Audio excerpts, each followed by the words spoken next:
हमने अपने पिछली वीडियो में पढ़ा कि ग्राफ के स्लोप को कैसे पढ़ा जाता है। आज उसी लेक्चर का, उसी टॉपिक का दूसरा पार्ट है कि how to read the area of graph. तो हम आज पढ़ेंगे how to read area of the graph.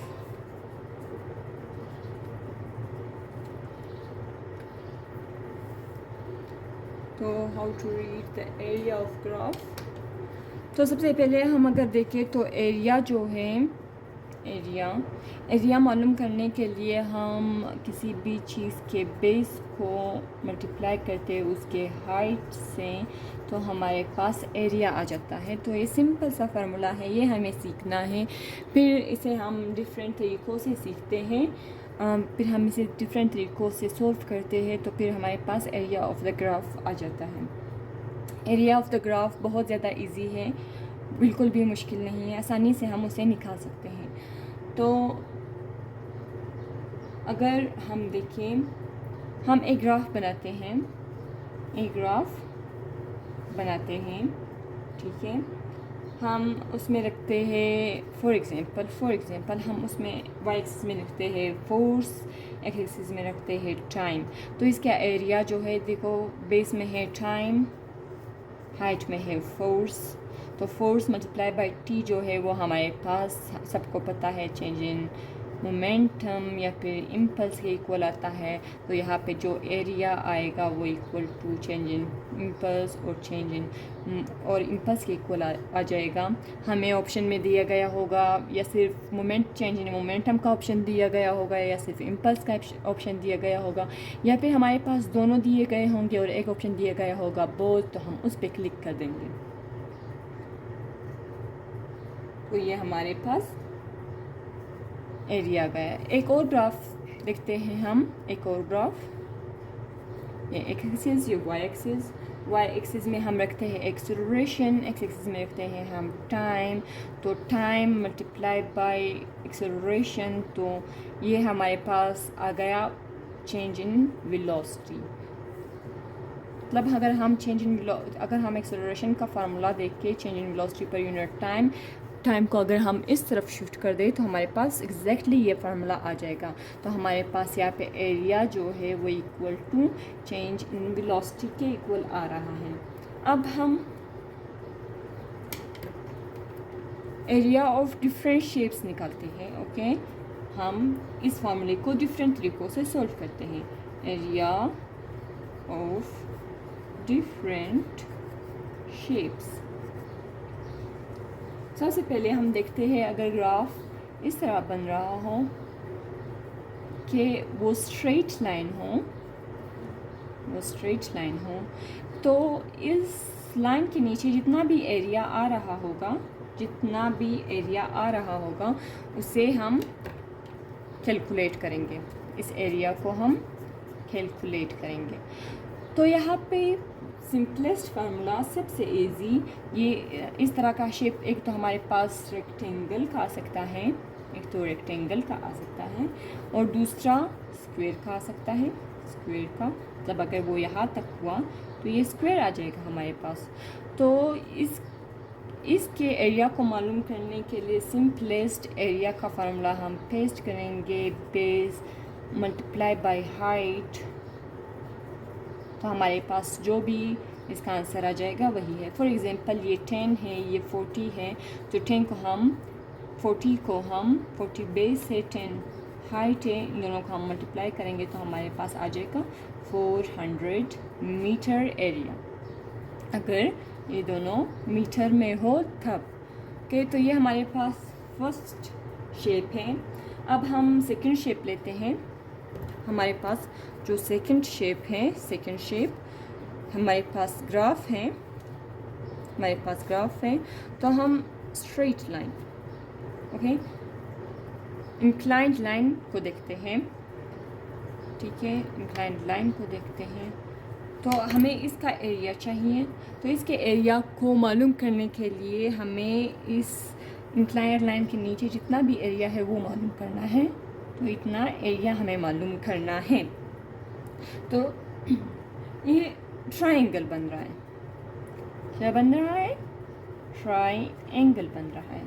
तो ट्राइंगल के एरिया को मालूम करने के लिए, एरिया को मालूम करने हमारा जो दूसरा शेप है वो है ट्राइंगल। हमने ग्राफ बनाया, उसमें हमने इंक्लाइंड लाइन लगाई, तो इंक्लाइंड लाइन के नीचे जितनी भी एरिया है उसे हमने काउंट करनी है। तो इंक्लाइंड लाइन के नीचे ये एरिया हमारे पास आ रही है। अगर हम इसे गौर से देखें तो ये एक ट्राइंगल बन रहा है। ट्राइंगल के लिए एरिया का फार्मूला हम पुट करेंगे, area is equal to base multiply by height. अगर हम यहाँ पे गौर से देखें, फार्मूला तो सेम है, फार्मूला चेंज नहीं हो रहा, बट अगर हम यहाँ पे देखें तो यहाँ पे जो एरिया पहले बन रहा था, उसका हाफ एरिया बन रहा है, हाफ उसमें काउंट नहीं हो रहा है, हाफ बन रहा है। तो इसलिए हम यहाँ पे हाफ लगा देंगे, half base multiply by height या half height multiply by base. तो इस तरह से हम ट्राइंगल मालूम करते हैं, क्योंकि ट्राइंगल का एरिया जो है वो हाफ हो चुका है, तो इसलिए हम उसके फार्मूले को भी हाफ कर लेंगे। हमारे पास जो थर्ड ग्राफ है वो है, थर्ड और फोर्थ हम साथ करते हैं, वो है हमारे पास, या तो वो हमारे पास सर्कल है, सर्कल थोड़ा सा टेढ़ा आ गया, कोई बात नहीं, या फिर हमारे पास सेमी सर्कल है, या फिर हमारे पास इस तरह का सेमी सर्कल है। जैसे कि हम प्रोजेक्टाइल को देखते हैं वो सेमी सर्कल होता है, मतलब अगर हम प्रोजेक्टाइल के शेप का कोई ग्राफ बना दें, ठीक है, प्रोजेक्टाइल का ग्राफ सेमी सर्कल नहीं होता है, उसका जो मोशन होता है वो सेमी सर्कल होता है। तो अब हम देखते हैं सर्कल को मालूम करने के लिए या सेमी सर्कल को मालूम करने के लिए हमारे पास जो एरिया का फार्मूला है सर्कल के लिए वो पाई आर स्क्वायर है। सेम जैसे हम हमेशा सर्कल के एरिया को मालूम करते हैं, पाई आर स्क्वायर। तो यहाँ पे हम देख सकते हैं कि यहाँ पे हमें आर चाहिए, हमें रेडियस चाहिए, मगर हमें रेडियस नहीं दिया गया, तो इसलिए हम सबसे पहले इसका डायमीटर निकालेंगे। डायमीटर या तो एक्स एक्सिस में निकाला जाता है या फिर वाई एक्सिस में, जिस तरीके से भी आप लोगों को इजी लगे उसी तरीके से आप लोग डायमीटर निकाला। यहाँ पे हम फिर एक्स एक्सिस में डायमीटर निकालते हैं, ये हमारे पास आ गया डायमीटर, ये हमारे पास आ गया डायमीटर। जो हमारे पास सेमी सर्कल का फार्मूला है, चूँकि यहाँ पे सर्कल हाफ हो गया बिल्कुल इस तरीके से, तो यहाँ पे हमारे पास एरिया जो है वो हाफ सर्कल के इक्वल है, हाफ सर्कल के इक्वल है। अब अगर हम देखें तो यहाँ पे हमारे पास डायमीटर आर जो होता है वो डायमीटर के हाफ के इक्वल होता है। तो हमें यहाँ पे डायमीटर का पता चल गया, यहाँ पे हमें डायमीटर का के पता चल गया, तो हम यहाँ पे हमें डायमीटर के बारे में पता चल गया। तो यहाँ पे हम आर की जगह आर की वैल्यू पुट करेंगे d/2, diameter divided by 2, half diameter. तो यहाँ पे हम पुट कर देंगे पाई आर की जगह d/2, यहाँ पे होल स्क्वायर आ गया। यहाँ पे भी हम सेम करते हैं, हाफ पाई d/2, यहाँ पे होल स्क्वायर आ गया। तो पाई d² ओवर 4 ये हमारे पास फार्मूला आ गया। और यहाँ पे अगर हम देखें तो half pi d² over 4, 2 multiply by 4, ये हो गया पाई d² ओवर 8। तो ये हमारे पास सेमी सर्कल के लिए फार्मूला, और ये हमारे पास कंप्लीट सर्कल के लिए जो फार्मूला है वो आ गया। तो इस तरीके से हम इन दोनों के एरिया को मालूम करते हैं। हमारे पास जो फोर्थ जो बहुत ज़्यादा आता है, जो बहुत ज़्यादा इम्पोर्टेंट है, वो ग्राफ हम ड्रॉ करते हैं। मतलब वो पहले तो इस तरह कांस्टेंट होता है और फिर डिक्रीज हो जाता है। ये हमारे पास फिफ्थ ग्राफ है, पहले कांस्टेंट और फिर डिक्रीज़। तो इस ग्राफ को हम 2 पार्ट्स में डिवाइड कर देंगे। एक हम ट्राइंगल बनाएंगे, ट्राइंगल, और दूसरा हम रेक्टेंगल बनाएंगे। तो यहाँ पे हम रेक्टेंगल वाला फार्मूला पुट करेंगे, यहाँ पे हम ट्राइंगल वाला फार्मूला पुट करेंगे।